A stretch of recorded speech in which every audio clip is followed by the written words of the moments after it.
Imagine starting 2025 with a clarity and purpose that few people achieve during all of 2024. We have compiled the most impactful teachings of Stoicism, those that not only make us reflect but also give us practical tools to face daily challenges. This video is not just a compilation, it is a guide, a map to build a more serene, resilient, and focused life. Have you ever wondered how a word or a short phrase can change someone's day before starting? I invite you to share a word or a short phrase. Of maximum 3 words that you think can inspire others can be something that remember calm, focus, or stoic resilience as keep calm or accept the present. By doing so, not only you could help someone who is going through a difficult time, but you will also be leaving a positive footprint that can motivate those who read your words. Here you won't find abstract theories or empty motivational phrases. Each teaching has a direct application in modern life, and throughout this video I'll take you through each of them, explaining them in detail with examples, reflections, and powerful phrases that have stood the test of time. And best of all, each teaching will be like a tool you can start to use. From today, I plan to make 2 parts of this video, so if you really want a second part, I invite you to comment and give it many likes, and so I will realize that if you want me to bring you the other part. First teaching, accept what life gives you. Sometimes life is not as we want. There are days when things do not go as we planned them, in which we encounter obstacles that seem unfair or out of place. But here comes into play one of the most powerful teachings of Stoicism. Accept what life gives you, not as resignation, but as a way to find peace and strength in the inevitable. Seneca once said, "Luck is what happens when preparation meets opportunity." This reminds us that although we cannot control everything we do, we are not able to control what we have in the future. It happens if we can decide how we deal with it. Stoic acceptance is not about surrender or being passive. It's about understanding that by resisting reality we only create unnecessary suffering. Think about this. The rain doesn't ask if you have an important day. It just falls. Now you can complain about the weather, get angry and curse the sky, but it's going to stop that, the rain number. However, you can accept that it's raining, adapt and carry on with your day. Maybe you'll carry an umbrella. Maybe you'll get a little wet, but you keep going. The same applies to life's most difficult situations. Losing a job, going through a breakup, or facing a medical diagnosis are things we can't change once they happen. But we can go, not get caught up in it, why me, and instead accept what it is to focus on what we do. We can do from there. Acceptance also frees us from the weight of the past. How many times have you been left thinking about something that has already happened, and that you cannot change? Stoicism invites us to let go of those burdens and focus on the present. Marcus Aurelius in his Meditations wrote, "Love the destiny that was given to you." This means embracing each experience, even the difficult ones, as part of the path that is molding you. Accept what life gives you also opens the door to gratitude. Even in difficult times, there is always something to be thankful for. A lesson learned, a new opportunity, or simply the strength to move forward. Changing your perspective can transform suffering into growth and difficulties into opportunities. So the next time you find yourself in a situation you can't change, stop for a moment, take a breath. Recognize that fighting against the inevitable only takes away your energy. Accept what life gives you. Adapt and move on, because life is not always fair, but it is always an opportunity to learn and grow. Second lesson. Virtue is for happiness. Let's talk about happiness, that great goal that we all pursue in one way or another. How many times have we believed that we will be happy when we achieve something external? Maybe it's a promotion, an ideal relationship, a bigger house, or a dream vacation. But Stoicism presents us with a radical idea. True happiness does not depend on what you have, but on who you are, and the key is in virtue. Epictetus said, "No one is free if he is not master of himself." And according to the Stoics, virtue is the only thing we really need to achieve lasting happiness. Why? Because virtue is under our control. Control while external circumstances are not. If you base your happiness on things that can be lost, you will be vulnerable to pain and frustration. But if you base it on your character and your principles, you will have something that no one can take away from you. But what does it mean to live with virtue? In Stoicism, virtue is made up of 4 pillars: wisdom, justice, courage, and temperance. Each of them represents a way of living in balance with ourselves and with the world. For example, Wisdom teaches us to distinguish what really matters, as we talked about before about controlling what is in our hands. Justice guides us to treat others with fairness and compassion, because we cannot be happy at the expense of others. Courage drives us to face our difficulties with strength, while temperance helps us not to be carried away by excesses and staying focused. When you live guided by virtue, you find satisfaction in the simple act of acting correctly. Regardless of the external results, if you do the right thing, you have already won. Even if the circumstances are not what you expected, imagine that you are in a difficult situation, such as facing unfair criticism. You could get angry and attack back, but you would really feel better. Or you could practice virtue, respond calmly, maintain your integrity, and not let criticism affect your inner peace. In the end, the satisfaction of having acted with wisdom and justice will be much more lasting than any victory. In a Seneca argument said, "The happiest life, it is the one that is in conformity with our nature, and our nature, according to the Stoics, is designed for virtue." So instead of looking for happiness in things that come and go, build a life based on principles solid. You will see how that happiness, although less noisy, is much deeper and more stable. Third teaching: choose your thoughts carefully. How many times have you found yourself caught in a spiral of negative thoughts? Maybe you think about something that went wrong, what could go wrong tomorrow, or even what someone said months ago and still bothers you. This is where Stoicism offers us a powerful tool. Remember that they are not external events that affect us, but how we interpret them and what we allow to dwell in our mind. Marcus Aurelius expressed it clearly in his Meditations. The happiness of your life depends on the quality of your thoughts. This means that although we cannot control what happens, we can control how we choose to think about it. Your mind is like a garden. If you do not take care of what you plant, it will grow weeds. But if you choose, and how can we apply this? Imagine you're having a hard day at work. You can think everything is going wrong.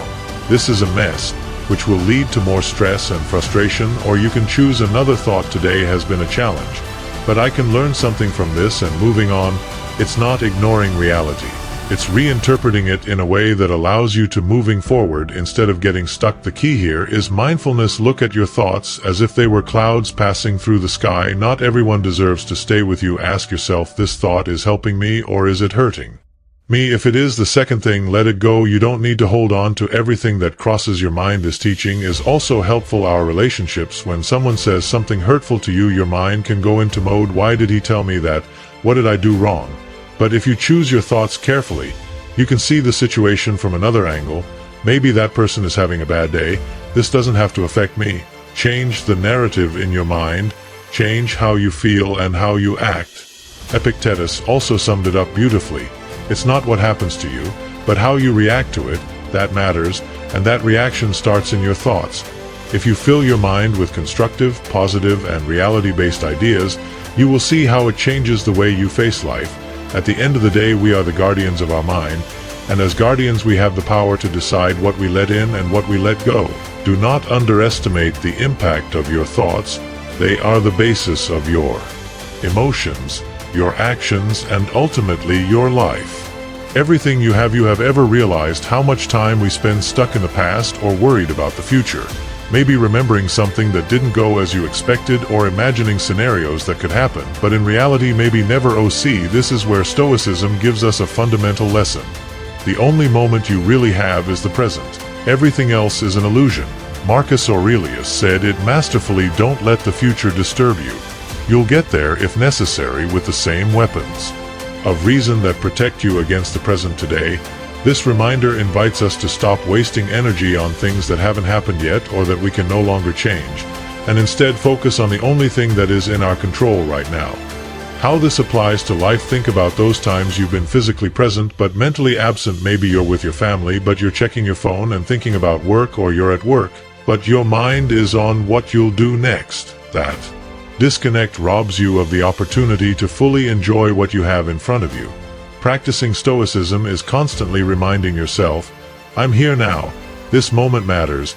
The present is also a refuge when we face difficulties. Many times what overwhelms us the most is not what is happening now, but the stories we create in our mind about what could happen next. If you focus on the present, you realize that most of the seas you can handle what you have in front of you, one step at a time. A great Example is to face a big challenge like an important project or a complicated personal situation. Instead of thinking about how I am going to do all this, it's too much, you can tell you what I can do right now that helps me move forward.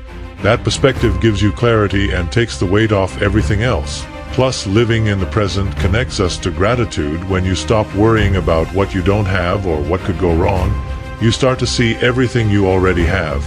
You can enjoy a conversation, a hot coffee, or even the simple fact of breathing is a change of mindset that transforms the ordinary into extraordinary. Seneca also reflected on this. As we wake to live, life passes is a powerful reminder that we cannot continue to postpone our happiness for even one day. The time to live is now. So the next time you feel that your mind is everywhere but here, take a deep breath and ask yourself, what is happening in this moment that deserves my attention? Because the present is not only all you have, it is also everything you need. Fifth teaching. It is the path. How many times have we stopped at a difficulty thinking that it is the end of the road?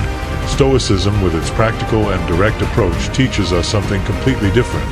Not only should you not avoid obstacles, but you should embrace them.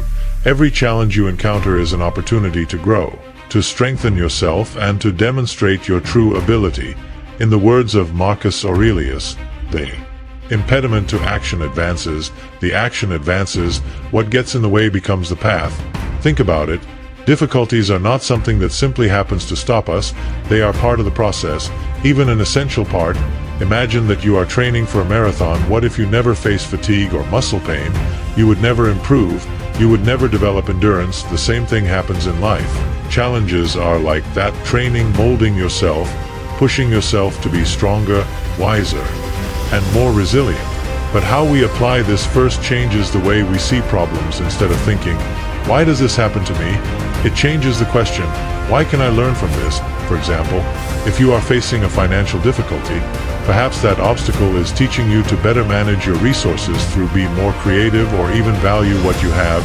This also works in relationships. If someone treats you in a difficult or unfair way, that obstacle gives you the opportunity to practice patience, empathy, and emotional strength.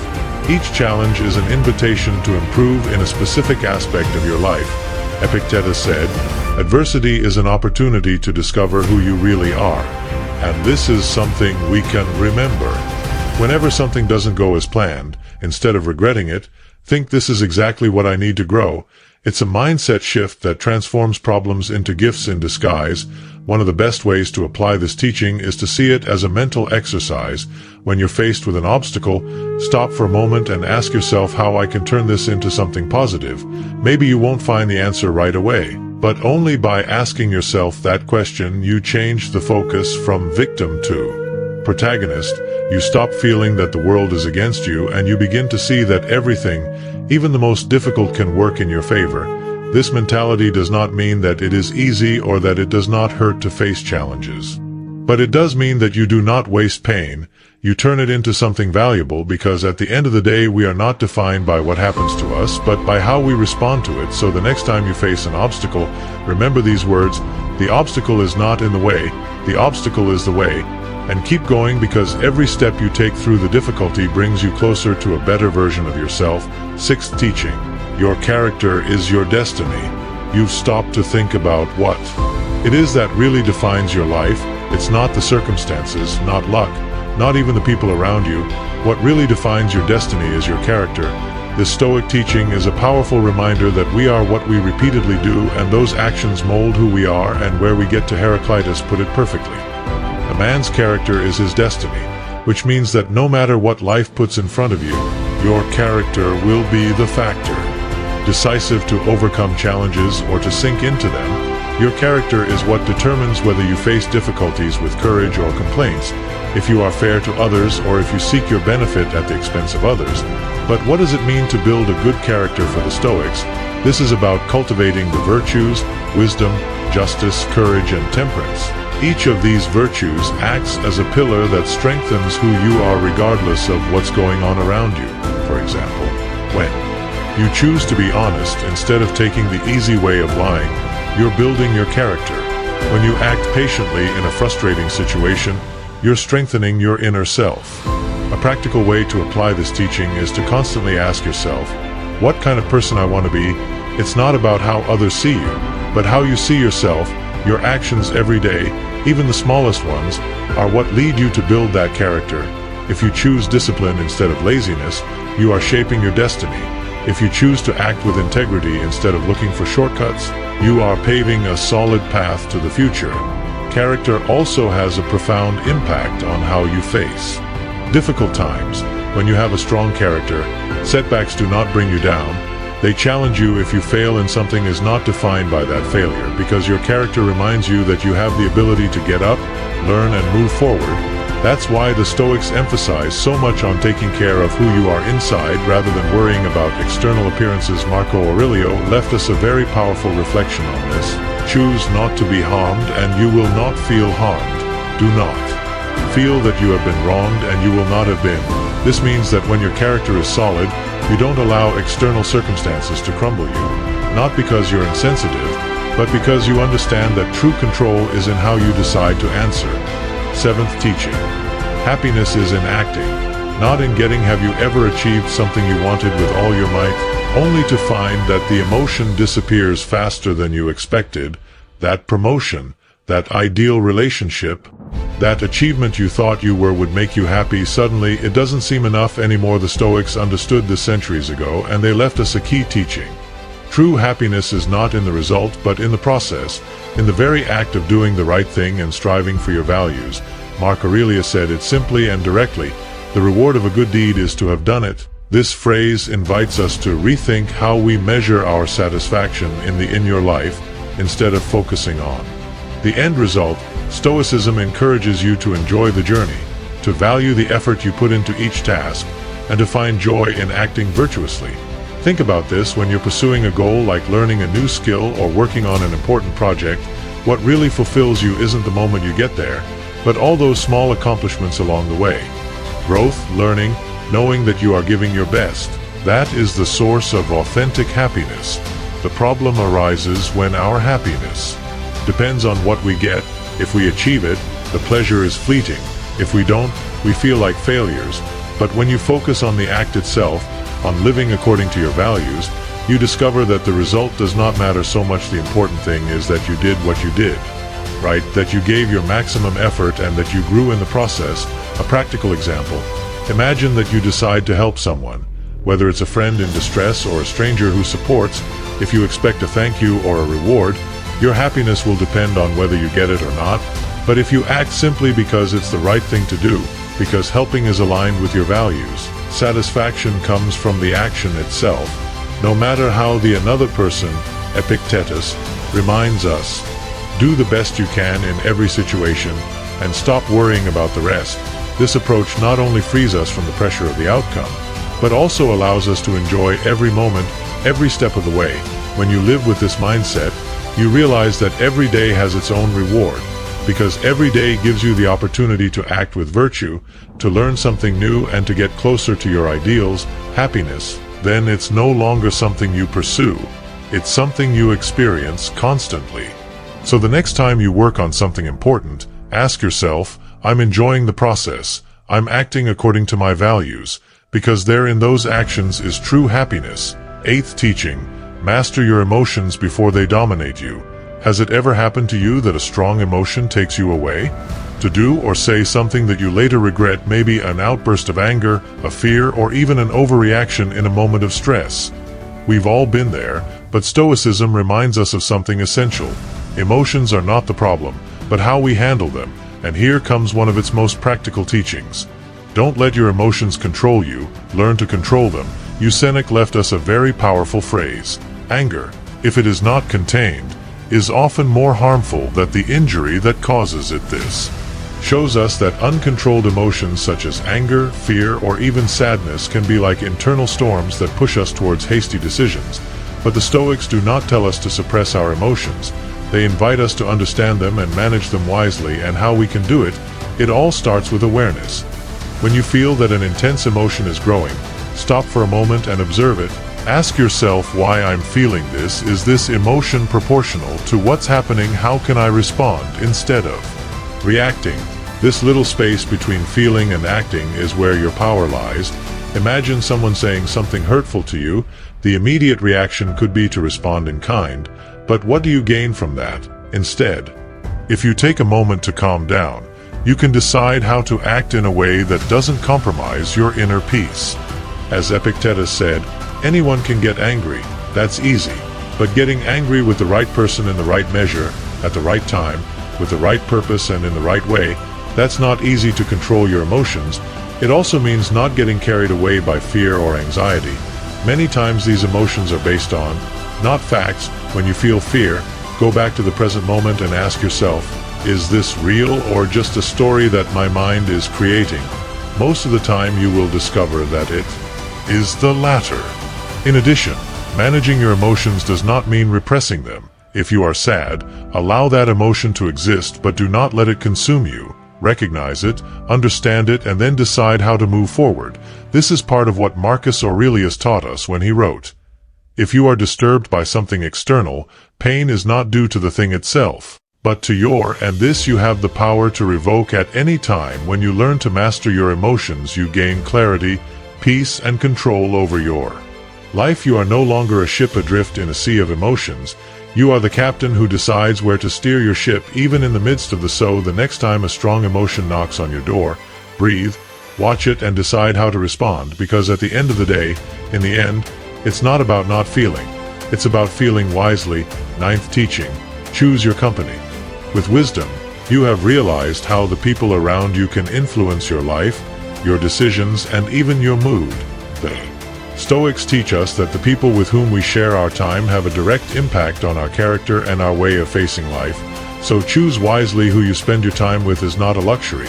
It is a necessity. Seneca expressed it clearly. He frequents those who can improve, welcomes those you can improve. This phrase invites us to surround ourselves with people who elevate us, who inspire us to be better, and at the same time be that type of person for others.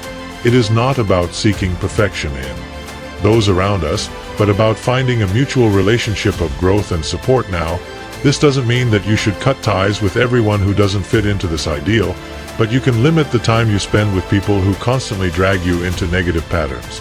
Pessimism, constant criticism, lack of purpose. In the end, as a popular saying goes, you are the average of the 5 people you spend the most time with. How we apply this teaching in daily life. First, do a little analysis of your relationships. Ask yourself, who in my life inspires me to be better? Who holds me back or makes me doubt myself? You don't need drastic answers, but you do need to be aware of these dynamics. Then start investing more time in those people who add value to your life, those who support you, challenge you constructively, and share values similar to yours. This does not only apply to your close relationships, it also includes the influences you choose indirectly. Think about social media, the books you read, the videos you watch. You're filling your mind with messages that inspire you or noise that distracts you. The Stoics would remind us that our external influences are a reflection of the internal choices we make. Epictetus also spoke about this when he said, "Avoid those who are reckless and evil, because the damage that cause is contagious." This does not mean judging or condemning, but protecting your mental and emotional space by surrounding yourself with people and messages that promote virtue, wisdom, and temperance. You will be creating an environment that favors your growth. On the other hand, it is also important to be intentional in how you impact others. If you want to surround yourself with wise and virtuous people, work on being that person that others look for to find inspiration and support. Like everything in Stoicism, it is a two-way street, so choose your company wisely. Invest in relationships that weigh you up, avoid those that weigh you down, and be aware of the impact that you also have on others, because in the end the people with whom you walk in life determine not only your destiny, but also how you enjoy the journey. 10th teaching, patience is a strength. Know how many times have we heard phrases like, "He who waits despairs." We live in an era in which everything seems to require immediate results. We want quick success, quick answers, and even quick emotions. But Stoicism reminds us of something fundamental. Patience is not just waiting passively, it is an active virtue that strengthens you to face challenges calmly and with determination. Marco Aurelio left us a powerful reflection on this. If you have patience, You are safe from chaos. If you are not in the hands of chaos, this means that patience is not resignation, it is self-control. It is the ability to maintain composure when life does not follow the pace you want. It is a reminder that time is an ally. When you know how to handle it, patience is not only useful for handling difficult situations, it is also essential to achieve meaningful goals. Think about any important achievement, learn a new skill, building a strong relationship, or developing an ambitious project. None of these things happen overnight. Patience allows you to stay focused and consistent, even when results seem far away. And how we cultivate patience first changes your mindset about time. Instead of seeing it as an enemy running against you, look at it as a course that works in your favor. When you feel like you're getting desperate, ask yourself, what can I do right now that brings me even a little closer to where I want to be? This small change of focus transforms waiting into action. Moreover, patience does not mean inaction. It means understanding that you do not have to force things to happen, but to give your best effort and allow the process to take its course. As I said, the one who is wise knows that everything comes in its due time. Instead of hurry, trust that you're doing what's necessary and that the results will come when the time is right. It's also important to practice patience with people. We've all had times when someone irritates us or doesn't respond to our expectations. Instead of reacting impulsively, breathe and remember. Each person has their own rhythm and process. Patience helps you build better relationships based on understanding and mutual respect. Patience is like a muscle. The more you practice it, the stronger it becomes. Every time you choose not to react impulsively, that you decide to wait calmly instead of rushing, you are strengthening that virtue, and in doing so, you realize that patience is not a burden, but a tool that frees you from stress, anxiety, and unrealistic expectations. So the next time you are faced with a situation that tests your patience, remember these words. Patience is not the ability to wait, but the way you act while waiting, and act wisely, because in that calm you will find your true strength. 11th teaching, the change is inevitable. Embrace it. Have you ever resisted change? Perhaps at that moment when your routine was altered, when a relationship ended, or when you faced an unexpected challenge. Change can be uncomfortable, even scary, but the Stoics teach us something profound. Change is not only inevitable, it is also the engine of life. Resisting change is resisting growth, Aurelio, or perfectly. The universe is constantly changing, and our life is what our thoughts make of it. This reminder invites us to see change not as a threat, but as an opportunity to adapt, learn, and evolve, because in the end, everything worthwhile in life happens thanks to change. And how we can embrace change. Instead of fearing, first, start by accepting it as a constant. Nothing stays the same forever, and that's not a bad thing. In fact, many of the happiest or most meaningful moments in your life probably happen thanks to a change, a new job, moving to a different place, meeting someone special. Without change, there is no progress. Another way to apply this teaching is to stop clinging to the past. Often change hurts because we are too tied to what was, to how things used to be, but the past is a closed chapter, and clinging to it only prevents you from writing the next ones. As Seneca said, life is like a constantly flowing river. You can't bathe twice in the same water. Change also teaches us to let go of control. There are so many things that we can't prevent from changing. The passage of time, other people's decisions, the ups and downs of life. But what we can control is our attitude towards those changes. When you face something new, instead of resisting, ask yourself, what I can learn from this? How can I adapt? That mindset transforms uncertainty into growth. For example, think about a work situation. Maybe you lost a job that you thought was your safe path. Instead of seeing it as the end, look at it as an opportunity to explore something different. Maybe something you always wanted to do but never dared. Unexpected changes are often what push us towards our true potential. Epictetus also left us a teaching about change. Don't look for things to happen like you do. You wish but want them to happen as they happen, and your life will flow in peace. This active acceptance of change is the key to staying calm and clear even in the midst of uncertainty. So the next time life surprises you with a change, remember that you are not losing anything, you are being redirected. Change is not the enemy, is a teacher, and learning to embrace it will allow you to navigate life with more confidence and resilience. 12th teaching. Self-discipline is the key to freedom. Have you ever felt that you have no control over your own or impulses? Maybe you eat more than you should, you procrastinate, or schism gives us a fundamental lesson. True freedom does not come from doing what you want when you want, But from mastering yourself, self-discipline is not a burden. It is the key that opens the doors to a more fulfilling and meaningful life. Epictetus said it simply but powerfully: "No man is free if he cannot control himself."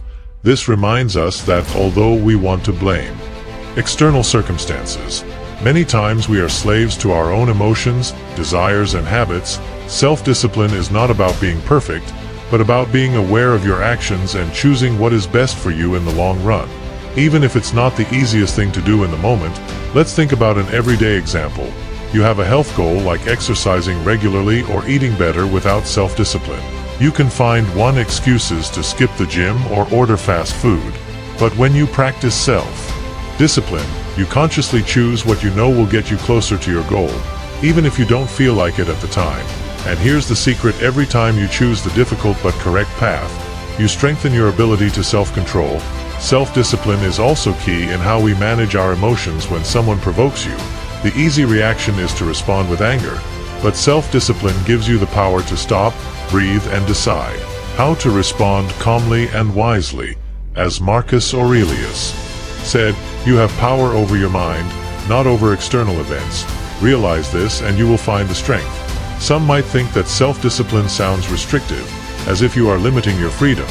But in reality, it is the opposite. Think of someone who has no control over their spending and ends up in debt.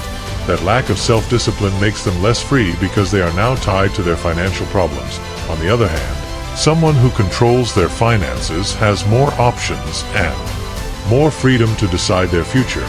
The key to developing self-discipline is to start small. No, it's about changing everything at once, but about building small but consistent habits. For example, decide to get up 10 minutes earlier each day to meditate or plan your day over time. Those small accumulated actions create a great change. Seneca also left us a reflection on this topic. It is a great man who can command himself. That ability to control your own impulses, thoughts, and actions is what gives you the true freedom to choose how to live your life. So the next time you face a difficult decision, ask yourself, what will bring me closer to my best version?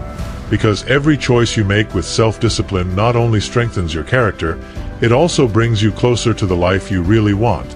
If this video receives a lot of support, I will be happy to prepare a second part with more powerful teachings that will help you continue to build a life full and purposeful.